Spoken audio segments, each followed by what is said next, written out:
नमस्कार, मैं हूँ आपके साथ अमृता। आज बात करेंगे एक स्पेशल अरेस्ट पे। दिल्ली पुलिस के स्पेशल ब्रांच ने 14 सितंबर को एक 60 साल के फ्रीलांस जर्नलिस्ट को अरेस्ट किया है। उनका नाम है राजीव शर्मा। राजीव शर्मा डिफेंस एक्सपर्ट है। डिफेंस इस टॉपिक पे लिखते आ रहे हैं पिछले कई सालों से। कई सारे न्यूज़पेपर्स पर काम कर चुके हैं।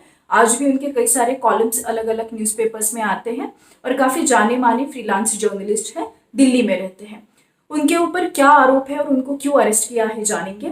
दिल्ली पुलिस ने उन्हें ऑफिशियल सीक्रेट एक्ट के तहत अरेस्ट किया है और दिल्ली पुलिस का ये कहना है, उन्होंने ये कहा है कि शर्मा डिफेंस से रिलेटेड जो भी सीक्रेट इन्फॉर्मेशन थी, सेंसिटिव इन्फॉर्मेशन थी, वो चाइना को देते आ रहे थे और उसके बदले चाइना उन्हें पैसे दे रहा था।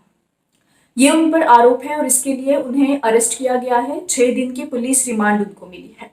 अब इस पूरे अरेस्ट के बाद पुलिस ने ये नहीं बताया कि कौन सी इंफॉर्मेशन थी और क्या कितनी सेंसिटिव इंफॉर्मेशन थी जिस वजह से उनको अरेस्ट किया गया है।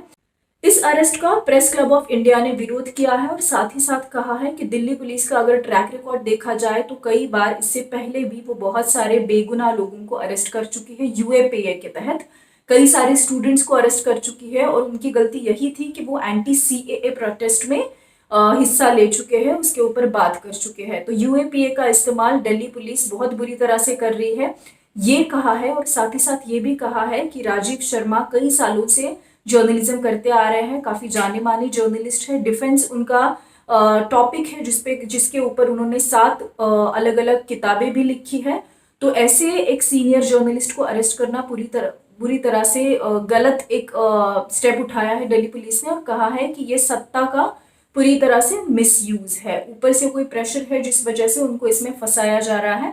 साथ ही साथ प्रेस क्लब ऑफ इंडिया ने ये भी कहा है कि ये जो इन्फॉर्मेशन जिसे दिल्ली पुलिस सेंसिटिव कह रही है वो बिल्कुल भी सेंसिटिव इन्फॉर्मेशन नहीं थी। ये इन्फॉर्मेशन नेट पे अवेलेबल है और आज के दिन में जब इंडिया और चाइना का क्राइसिस इतना बढ़ता जा रहा है तो कई सारे डिफेंस एक्सपर्ट, डिफेंस जर्नलिस्ट है जो इस पर बात करते आ रहे हैं। अब ये बात हुई प्रेस क्लब ऑफ इंडिया की। दिल्ली पुलिस ने कहा है कि इसके ऊपर अब जांच हो रही है, इंट्रोगेशन हो रहा है और देखते हैं इसके बाद क्या सामने आता है। एक और इम्पॉर्टेंट बात इसमें ये है कि अगर आप लिंक्डइन का प्रोफाइल देखेंगे राजीव शर्मा का, तो उस पर उन्होंने क्लियरली लिखा है कि वो डिफेंस के एक्सपर्ट है, राजनीति पर बात करते आ रहे हैं, 7 किताबें लिख चुके हैं और आगे जाकर डिफेंस के मुद्दों पर वो एक फिल्म भी बनाना चाहते हैं। और एक बहुत इंपॉर्टेंट चीज मैं आपको यहाँ पर बताऊंगी। विवेकानंद इंटरनेशनल फाउंडेशन एक है जो शुरू किया था एनएसए अजीत डोवाल ने, नेशनल सिक्योरिटी एडवाइजर है अजीत डोवाल। हम सब उनको जानते हैं, उनके काम की काफी सराहना की जाती है। उन्होंने ये फाउंडेशन शुरू किया था और इस फाउंडेशन में ये जर्नलिस्ट काम करते थे और अजीत डोवाल के काफी करीबी माने जाते थे। लेकिन इस अरेस्ट के बाद अगर आप इस फाउंडेशन की वेबसाइट पर जाएंगे तो शर्मा के बारे में पूरी इन्फॉर्मेशन उन्होंने निकाल दी है। उनके बारे में पहले इन्फॉर्मेशन थी लेकिन अब आप कुछ भी नहीं पढ़ पाएंगे। इस अरेस्ट के बाद वो इन्फॉर्मेशन इस वेबसाइट से हटाई गई है। सवाल यही उठता है कि अगर अजीत डोवाल के ये इतने करीबी थे तो अजीत डोवाल सालों से क्या ये नहीं जान सके कि वो चाइना को इन्फॉर्मेशन लीक कर रहे हैं।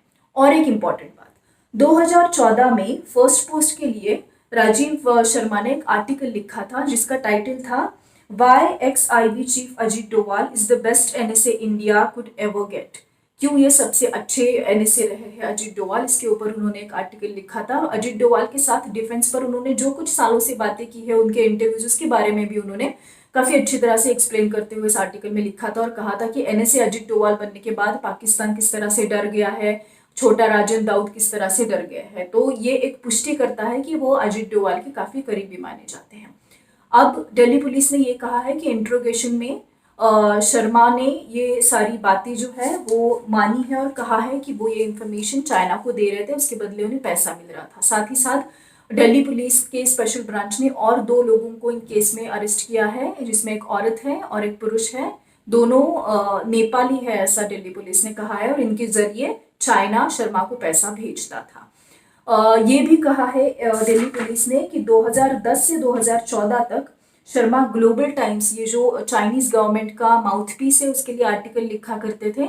और उसके बाद एक माइकल नाम का इंसान था जो इंटेलिजेंट एजेंट है चाइना का, उसने लिंक्डइन पर शर्मा से कांटेक्ट किया और उनसे कहा कि आप चाइना में आकर हमें डिफेंस के ऊपर एक इंटरव्यू दीजिए। और उसी के दौरान माइकल ने उनके साथ एक डील की जिसमें उन्होंने कहा कि हम आपको पैसे देंगे अगर आप हमें चाइना से रिलेटेड कोई सीक्रेटिव इंफॉर्मेशन हो डिफेंस की और स्ट्रैटेजीज हो इंडिया के, वो हमें बताते जाएंगे।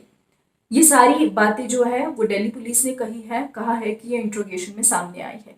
तो अब देखेंगे कि ये केस आगे कहाँ तक जाता है। जर्नलिस्ट कई सारे हैं जिन्होंने इस अरेस्ट का विरोध किया है और कहा है कि ये बिल्कुल भी गलत है। जाने माने जर्नलिस्ट को ऐसी बेबुनियाद केस में फंसाने की कोशिश की जा रही है, ऊपर से कोई प्रेशर है। अगर ऐसे है तो सच में ये एक बहुत डेंजरस बात है। इससे पहले भी ये पहली बात नहीं है जब किसी जर्नलिस्ट को अरेस्ट किया गया है, लेकिन अगर सच में वो चाइना को इन्फॉर्मेशन लीक कर रहे थे तो ये केस काफ़ी